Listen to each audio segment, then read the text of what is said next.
Assalamualaikum warahmatullahi wabarakatuh. Perkenalkan, nama saya Suryo Daru Santoso, dosen program studi Pendidikan Bahasa dan Sastra Indonesia.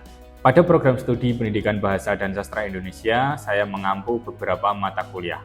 Antara lain adalah keterampilan menyimak, keterampilan membaca komprehensif, keterampilan berbicara dialog, perencanaan pembelajaran bahasa Indonesia, dan ilmu perbandingan bahasa Nusantara. Pada kesempatan ini, saya akan menyampaikan pembelajaran untuk mata kuliah menyimak. CP mata kuliah menyimak adalah mahasiswa memiliki pengetahuan, kemampuan, dan keterampilan menyimak komprehensif dan apresiatif, serta mampu untuk membuat media pembelajaran keterampilan menyimak. Subcapaian yang digunakan dalam kesempatan kali ini adalah mahasiswa mampu mengidentifikasi jenis-jenis bahasa lisan, hakikat, dan proses keterampilan menyimak. Berikutnya materi pembelajaran. Yang pertama adalah pengertian dan jenis bahasa lisan, hakikat, dan proses bahasa lisan. Kemudian materi pembelajaran ini disampaikan pada pertemuan kedua setelah pada pertemuan pertama adalah penyampaian dan sepakat terhadap RPS, kontrak belajar, dan juga sistem penilaian. Sistem pembelajaran yang saya gunakan adalah pembelajaran langsung di kelas dengan metode pembelajaran cooperative learning berbentuk diskusi kelompok kecil. Adapun indikator penilaian meliputi penilaian formatif pada saat proses pembelajaran berlangsung berbentuk tanya jawab yang berkenaan dengan materi pembelajaran yang disampaikan. Antara lain adalah mahasiswa mampu menjelaskan pengertian dan jenis-jenis bahasa lisan, mahasiswa mampu menjelaskan hakikat menyimak, mahasiswa mampu menganalisis perbedaan utama antara model menyimak bottom up dan model menyimak top down. Selain itu, juga penilaian sumatif yang berbentuk ujian tengah semester dan ujian akhir semester. Penilaian non-tes, penilaian terhadap sikap dan keaktifan mahasiswa dalam pembelajaran. Berikut ini adalah cuplikan video pembelajaran mata kuliah keterampilan menyimak. Video tersebut terdiri atas 3 tahapan, yaitu tahap pembukaan yang terdiri atas penyampaian capaian pembelajaran dan sub-capaian pembelajaran, serta apersepsi, kegiatan inti berupa penyampaian materi, jenis-jenis bahasa lisan, hakikat dan proses menyimak, serta diskusi, dan kegiatan penutup yang berisi refleksi pembelajaran dan pemberian tugas secara mandiri. Baik, sudah masuk semua ya? Sudah.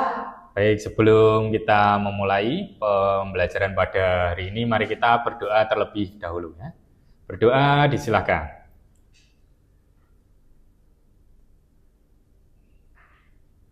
Cukup?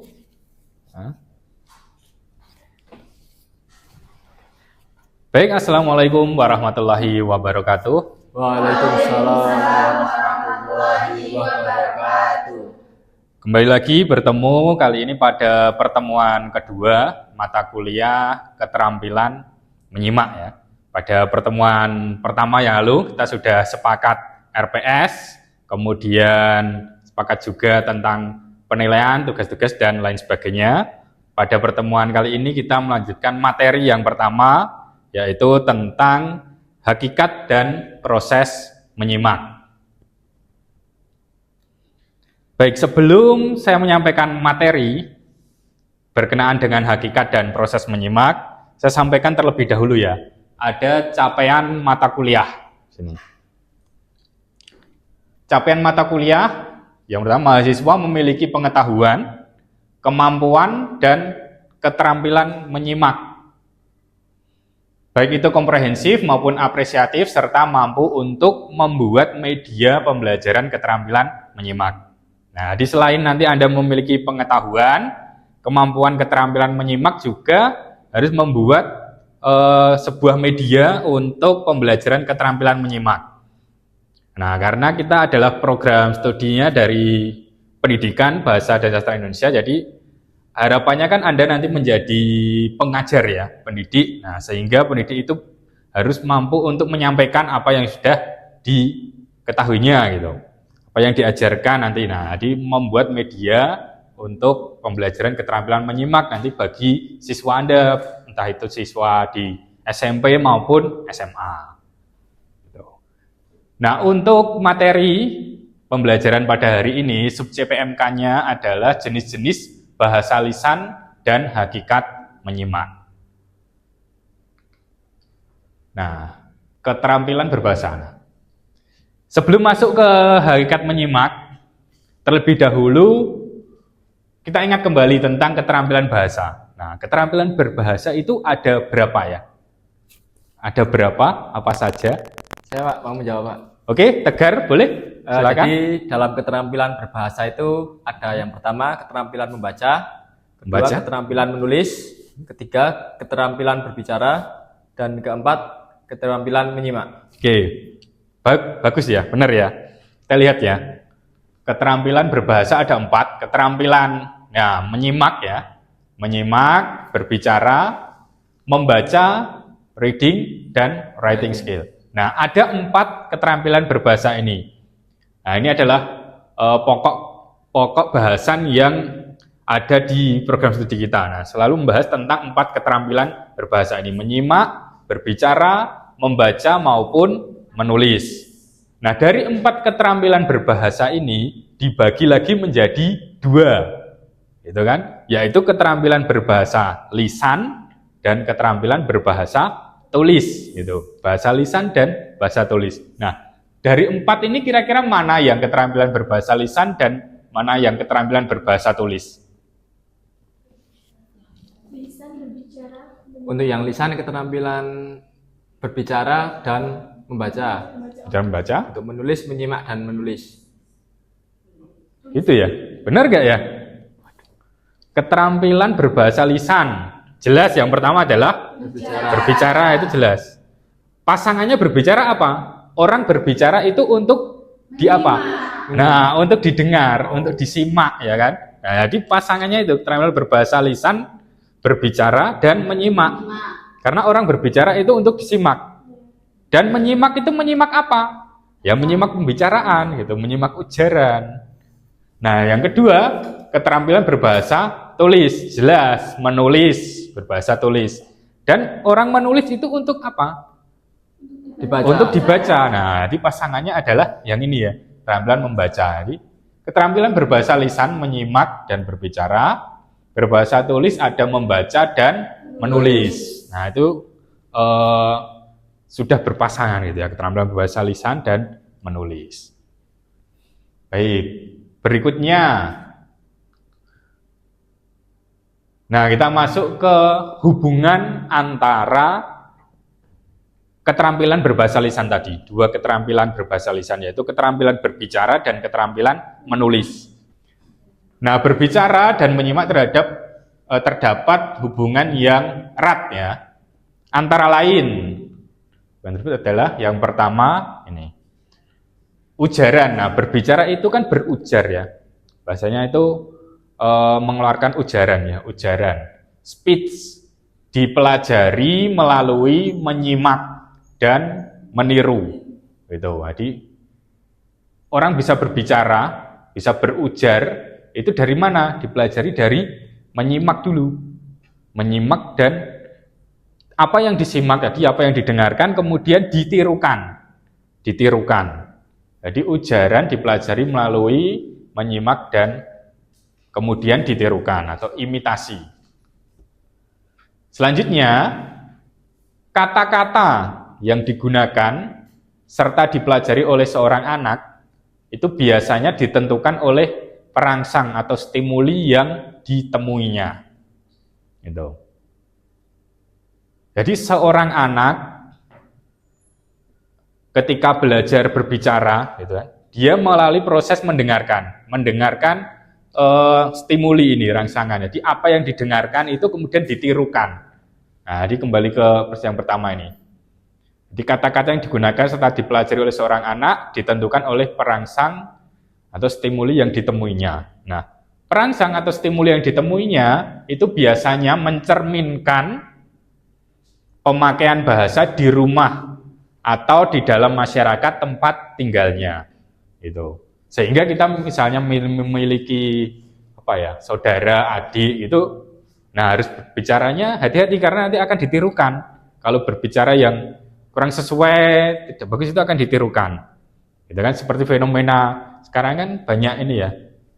Anak kecil itu sudah bisa nyanyi lagu dewasa gitu ya kan, lagu-lagu dangdut, koplo gitu kan, karena ya mungkin mereka di rumah atau di mana di lingkungan tempat tinggalnya banyak mendengar itu, sehingga apa yang diucapkan, diujarkan, sampaikan ya sesuai apa yang didengar, gitu, sesuai apa yang didengar. Kemudian, nah yang keempat ini, ada anak yang masih kecil atau ya anak kecil itu ya, itu akan lebih dapat memahami kalimat-kalimat yang jauh lebih panjang daripada kalimat-kalimat yang dapat diucapkannya. Dia bisa memahami kalimat yang panjang daripada yang bisa diucapkan. Nah, itulah hubungan antara keterampilan berbicara dan keterampilan menyimak sebagai keterampilan berbahasa lisan. Baik, sampai di sini terlebih dahulu. Mungkin ada yang ingin bertanya? Oke, Erina, boleh.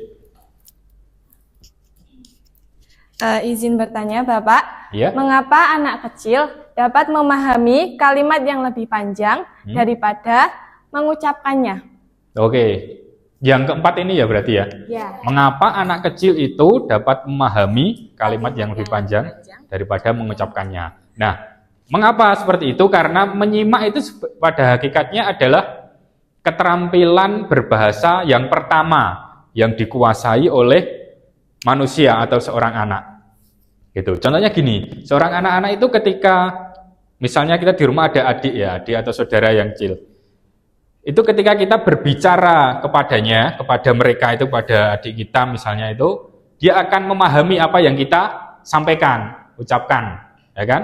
Dia memahami, sungguh pun itu kalimatnya kalimat panjang, dia akan memahami. Tapi kalau kita minta untuk menirukan, mengucapkan, belum tentu bisa, ya kan?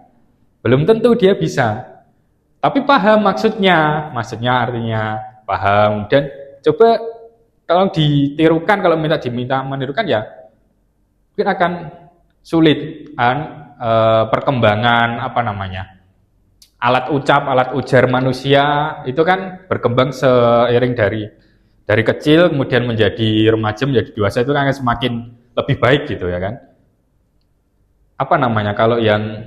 Kalau anak kecil itu berbicara biasanya kadang tidak bisa mengucapkan kata R, itu namanya apa namanya? Cedal. Kalau bahasa Jawa apa kalau Jawanya? Celat. Ya mungkin seperti itu ya. Nah itu kan dia tidak bisa mengucapkan gitu ya kan. Tidak bisa mengucapkan. Atau boleh jadi ya tidak bisa mengucapkan kalimat yang panjang karena lupa gitu kan. Selain perkembangan alat ucapnya itu, tapi paham, bisa memahami, bisa mengerti maksudnya gitu. Jika misalnya dinasehati, dia akan mengerti maksudnya saat itu. Nah, baik, sudah jelas tentang hal ini. Oke, kita lanjutkan ke pengertian menyimak ya. Pengertian menyimak. Oke, dari pengetahuan Anda. Saya rasa untuk keterampilan menyimak ini sudah pernah Anda dapatkan mulai dari tingkat sekolah ya, SMP, SMA gitu, pernah menyimak ya. Dari pengetahuan Anda, menyimak itu apa? Menyimak itu apa? Proses mendengarkan. Mendengar, ya. Apalagi ya, proses mendengar itu ya. Mendengar. Mengamati. Menyimak itu menggunakan apa? Alat indera? Pendengaran ya kan, telinga, berarti ya proses mendengar ya, betul. Oke. Nah, mendengarkan apa? Apa yang didengar? Gitu. Nah, kita lihat ini. Yang pertama, menyimak adalah mendengar secara khusus dan terpusat pada objek yang disimak. Berikutnya, menyimak merupakan suatu proses mendengarkan. Nah, mendengarkan apa itu kan? Mendengarkan bunyi bahasa. Nah, ini loh. Mendengarkan bunyi bahasa. Mengidentifikasi, menafsirkan, menilai dan mereaksi makna. Nah, bunyi bahasa itu apa bunyi bahasa? Gitu. Bunyi bahasa adalah bunyi yang memiliki makna. Nah, betul, Tegara. Bunyi bahasa itu bunyi yang memiliki makna. Misalnya suara apa ya, bel itu ya. Apa lagi misalnya? Sirine ambulan. Sirine gitu ya, ada maknanya ya. Sirine ambulan. Nah, maknanya apa? Nah, ada keadaan darurat. Nah, kita mereaksi makna tersebut, ada keadaan darurat, kemudian kita menepi misalnya, betul ya, menepi. Jadi mereaksi makna. Jadi bunyi yang didengar itu bunyi bahasa. Misalkan kentongan itu juga bunyi bahasa ya, ada maknanya. Itu kentongan, mungkin beduk dan lain sebagainya. Nah, jadi bunyi bahasa adalah bunyi yang memiliki makna. Diidentifikasi, tafsirkan, dinilai, kemudian direaksi makna tersebut. Nah, misalnya tadi suara sirine ambulan dengan menepi reaksinya. Itu kemudian, nah berikutnya ini kita masuk ke proses menyimak ya. Secara garis besar, secara umum proses menyimak itu terdiri atas dua teknik ini, dua proses atau dua model. Yang pertama ada model bottom up dan yang kedua adalah model top down. Nah, sekarang saya minta kelas ini untuk dibagi dalam kelompok kecil. Itu kelompok kecil untuk mendiskusikan berkenaan dengan proses menyimak itu. Apa itu model bottom up, apa itu model top down gitu. Kemudian perbedaannya mungkin apa secara umum gitu ya. Baik, silakan untuk kelas dibagi menjadi kelompok kecil. Silakan. Baik, bagaimana perkembangan diskusinya? Sudah dilaksanakan dengan baik ya? Sudah. Ada kesulitan? Tidak ada ya? Tidak ada kesulitan. Sudah, apa yang sudah dapatkan? Pengertian, oke. sama pengertiannya Ya. apa, terus strateginya apa. Strategi ya, bagus. Kelompok yang sini, kelompok 2, bagaimana? Sudah tulis juga ya? Pengertian sudah dapat ya? Oke, jadi pengertian itu dari beberapa pengertian dari para ahli, dan nanti Anda simpulkan. Itu ya, simpulkan. Kelompok yang berikutnya yang sini, 3, sudah juga ya? Sudah kelas perbedaan pertama dari bottom up sama Top down. Perbedaan. Iya. Oke, bagus. Baik.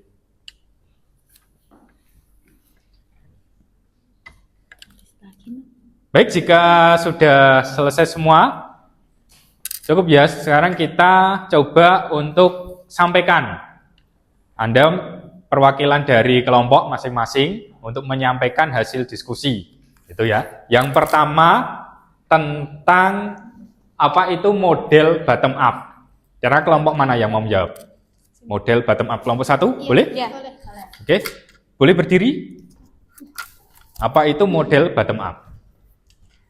Strategi bottom up adalah strategi yang mengedepankan dengan pengenalan terhadap suara yang berbeda-beda, perbedaan kata demi kata, dan tata bahasa yang menghasilkan sebuah makna. Kemudian ada bottom up itu ada beberapa, yaitu mendengarkan detail spesifik, mengenali kata serumpun, dan mengenali pola urutan kata. Oke, jadi mendengarkan detail kata serumpun dan pola urutan kata. Baik, untuk yang model top down, boleh? Kelompok kedua ya, silakan berdiri. Strategi bottom up adalah strategi yang mengedepankan hal yang berkaitan pembelajaran yang sudah memiliki latar belakang mengenai topik yang akan disampaikan, konteks atau situasi, jenis materi yang akan dibicarakan. Top-down strategi meliputi mendengarkan gagasan utama, memprediksi, menarik kesimpulan, dan meringkas. Oke, jadi mendengarkan tetapi sudah memiliki latar belakang pengetahuan. Baik, benar. Antara model bottom up dan model top down itu terdapat perbedaan utama gitu. perbedaan utama yang membedakan antara model bottom up dan model top down. Nah, lalu apa perbedaan utama itu? Giliran kelompok 3 boleh menjawab. Perbedaan utama antara model top down dan bottom up. Perbedaan utama antara bottom up dan top down adalah pada latar belakang pengetahuan penyimak. Pada bottom up, penyimak mendapatkan pengetahuan dari informasi atau hal yang disimak. Adapun top down, penyimak telah memilih pengetahuan atau referensi terlebih dahulu tentang hal yang disimak dan penggunaannya untuk memperkaya atau memperdalam pengetahuan tersebut. Oke, baik, bagus. Tepuk tangan untuk kita semua ya. Baik, jawabannya sudah benar semua ya. Jadi model bottom up itu menyimak yang tanpa memiliki referensi gitu. Jadi penyimak mendapatkan informasi atau mendapatkan pengetahuannya itu dari apa yang disimak itu tadi. Gitu. Jadi dari hasil simakan itu mendapatkan informasi baru.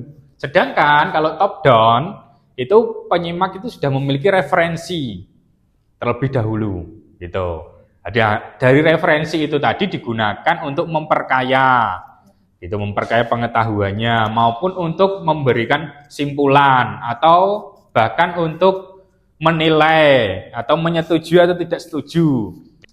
Nah, intinya itu tadi perbedaannya. Perbedaan yang paling mendasar adalah adanya latar belakang dan yang satu belum ada latar belakang pengetahuan.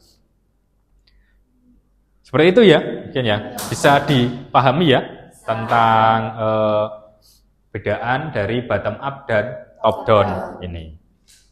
Baik. Berikutnya, oke, tugas mandiri. Nah, sebelum saya menyampaikan tugas terlebih dahulu ini, kita ulangi dulu sekilas apa yang sudah kita pelajari tadi. Yang pertama tadi tentang jenis-jenis keterampilan berbahasa ya. Jenis-jenis keterampilan berbahasa ada berapa? 4. Kemudian dibagi menjadi 2. Bahasa lisan yaitu keterampilan menyimak dan berbicara. Bahasa tulis keterampilan menulis dan membaca. Betul. Kemudian masuk ke apa tadi? Tentang hubungan antara berbicara dan menyimak. Gitu. Termasuk juga yang bahwa keterampilan menyimak itu adalah keterampilan pertama yang dikuasai. Setelah itu baru keterampilan yang lain, khususnya keterampilan berbicara. Jadi keterampilan berbicara itu dipengaruhi oleh kemampuan atau keterampilan menyimak dari seorang anak. Kemudian yang terakhir tentang model tadi, perbedaan utama dari 2 model proses menyimak, yaitu proses bottom up dan top down. Perbedaannya terletak pada apa tadi? Nah, latar belakang pengetahuan yang dimiliki oleh penyimak. Nah, berikutnya sebagai tugas mandiri Anda, ini berikan contoh konkret ya. Contoh konkret itu contoh nyata ya. Contoh nyata. Mungkin ini boleh dibalik dulu, enggak apa-apa. Kalian. Oke, sudah cukup. Contoh konkret. Ya, berikan contoh konkret, ya, contoh nyata ya, menyimak dengan model bottom up dan juga top down. Nah, tadi bottom up dan juga top down sesuai apa yang sudah Anda diskusikan tadi, masing-masing sebanyak 3 contoh. Oke, masing-masing sebanyak 3 contoh dan pengumpulannya pada Google Classroom. Google Classroom 11 Juli 2025 maksimal pukul 20. Oke. Seperti itu ya. Mungkin ada pertanyaan lagi untuk yang terakhir ini sebelum saya menutup kegiatan pembelajaran hari ini. Baik, terima kasih atas partisipasi keaktifan Anda juga dalam pembelajaran materi menyimak pada hari ini. Saya akhiri. Selamat siang. Wassalamualaikum warahmatullahi wabarakatuh. Waalaikumsalam warahmatullahi wabarakatuh. Terima kasih, Pak. Ya, baik. Baik, demikian tadi video pembelajaran keterampilan menyimak. Terima kasih. Wassalamualaikum warahmatullahi wabarakatuh.